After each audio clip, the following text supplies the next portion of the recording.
Who's here? The three-point conversion presents Making the Cut. I'm Mr. Controversy. We're here live at H&J's Barbershop on Fairmont Road. I got my special guest, Big Juggernaut.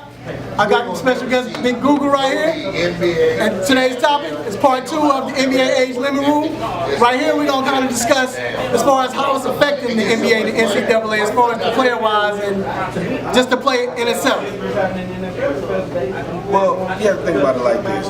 With the NCAA double rules, they want to be able to say, after 1 year, come out of the NBA. If these guys are ready and the NBA hasn't invested in them, there'll be guys that always shoot up during the tournament.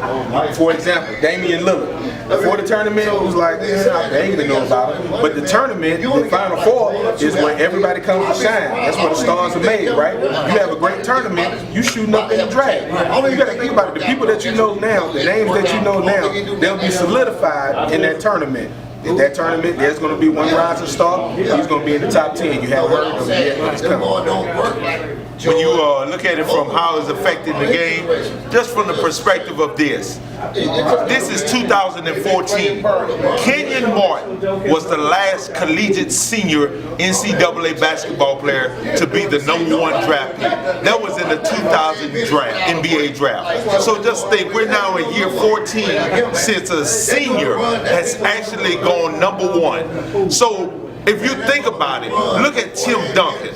4 years at Wake Forest. 4 years at Wake Forest, playing in the ACC. Supposedly the best college basketball system as far as, versus the SEC in football. Tim Duncan maturation process, once he got drafted and he got under David Robinson, it took 1 year for him to become the franchise player that he could just be the go-to man, the Mr. Dependable, Mr. Fundamental. And now, look, since 1997, it has produced 4 out of 5 NBA championships, the most NBA all-defensive nods of any player of all time. And it's based on why? Because he did not come in prematurely. He did not take too long to develop. Nowadays, the game has just been watered down, so therefore, a kid is being drafted based on his abilities to high fly, to go in transition. There's no well-rounded defensive solid player. There's nobody that can just be a pure shooter. There's nobody that can actually embrace a role. And then let's look at the NCAA. Now it seems like none of the players worried about winning the championship anymore. I mean, they're just ready to get out. By that money. It's funny because now if you're a senior right now, doesn't that mean you're garbage? I mean, if you're a senior in college basketball, you're garbage. So you don't have those rivalries like that where, to me with rivalries in college basketball, that don't start just because you got 2 good teams.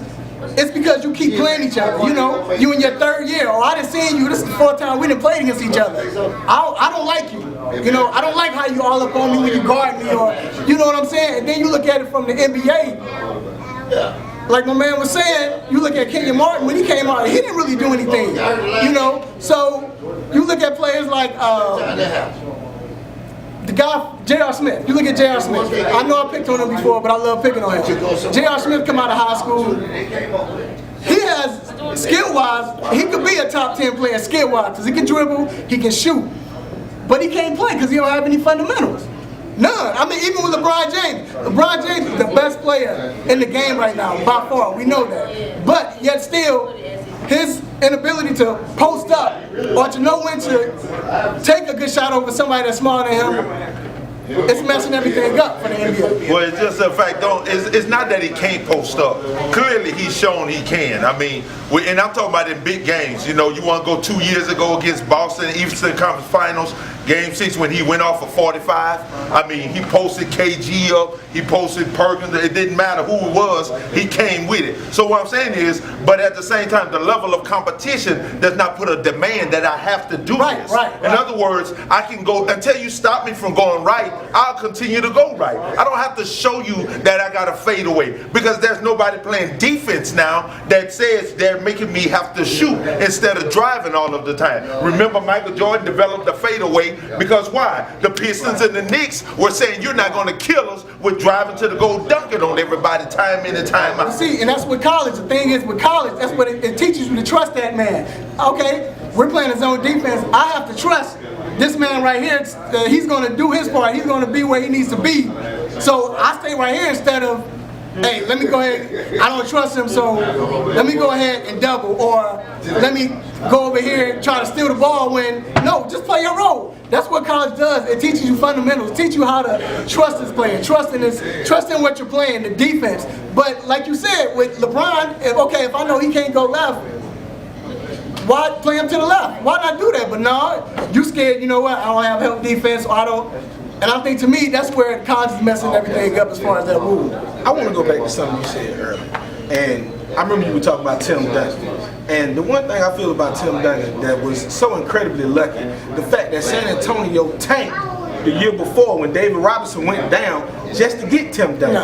And then you got to think, wait a minute, what you mean? The team before that got hurt. No, David Robinson got hurt. That team went from first to worst. No, who they have on the team though? No, wait a minute. That team was still in place. Those fundamentals were still in place. They tanked, got Tim Duncan next time they was in the dance. You got to think about when the New York Knicks tanked for Patrick Ewing. What happened for that? When the Cleveland Cavaliers tanked to get LeBron. What happened to that? The year before, you already knew LeBron was going to Cleveland. That was you knew what it was going into it. You have to think about what the NBA is thinking about to change that. People are tanking now. We talked about it earlier.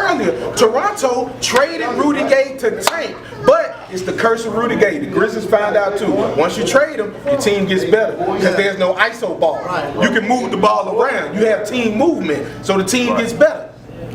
What do you do with that? Right. I think just another way the game is kind of like been diminished based on this here problem with kids coming out too early is the image, once again, the image of what you're setting. So when you look at after the season is over, NBA season is over, and summer camps and all of these clinics, I mean, when you say we have NBA players coming to do a clinic, you got kids coming up teach kids. Right. You got kids coming out to try to develop and say it's all about this. If you go now to kids basketball camps, it's all about who got handles, who can take you off the dribble, who going to the basket, and every now and then. And at the same time, the image is being portrayed that my kid is going to become the next LeBron James, the next Kobe Bryant, the next Kevin Durant. So it's almost like, as we're saying to the system of college basketball and college sports period, forget education.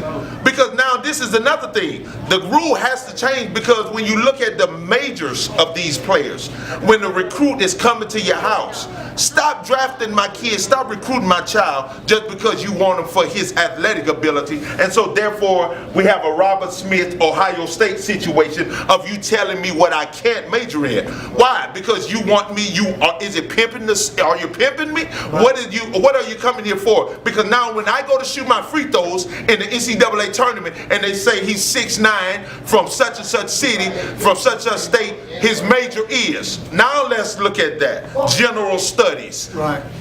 History, all of this stuff here. Let's really evaluate this. Why I can't major in engineering? So let me say this then. Let me ask y'all this. Do you think, can we blame it on Sean Kemp, Kobe Bryant, LeBron James, Kevin Garnett? And the reason why I say that is because Tracy McGrady, too. They came in within their second and third year. They were superstars, balling. I mean, killing the NBA. So, with that being said, do you think the NBA saw that? You know what? All these young guys coming in from high school, because it was like 6 or 7 in a row when they came in and just. I would say yes, they saw it, because when you break it down, economists, when they based on the state of the economy for a nation or for the world, it's gauged from a 20 to 40 year perspective. So therefore, since the NBA is $1 billion industry, yes, they saw it. Yes, they knew the direction the game was going. Yes, they knew which way TV commercials, shoe contracts, everything was going. The industry in itself, because why? They have advisors that do that. So in other words, the number one thing is at the same time is as a father, how can I say if you offer my child 6 years, 90 million, how do I not advise how do I tell my son, no, that's too much money, you're not ready for that? But you have to look at it like this. You just said the collegiate ranks and the people getting drafted and the people that go in there and they're not scouting these kids, they're drafting these kids. none of these college scholarships are guaranteed for 4 years by league. If you guarantee the scholarship in your off season, you can be going to class. Right. Not guaranteed. So all right, so we're gonna wrap it up. So what you think, dude, as far as it affecting the NBA and college? I mean, I think they say that the love of money is the root to all evil. Not money, but the love of money. The love of it. And I think based on what Kobe Bryant, 18 years, how you in your 18th year and you get a 2-year, $48 million contract? The love of money. What you think, baby?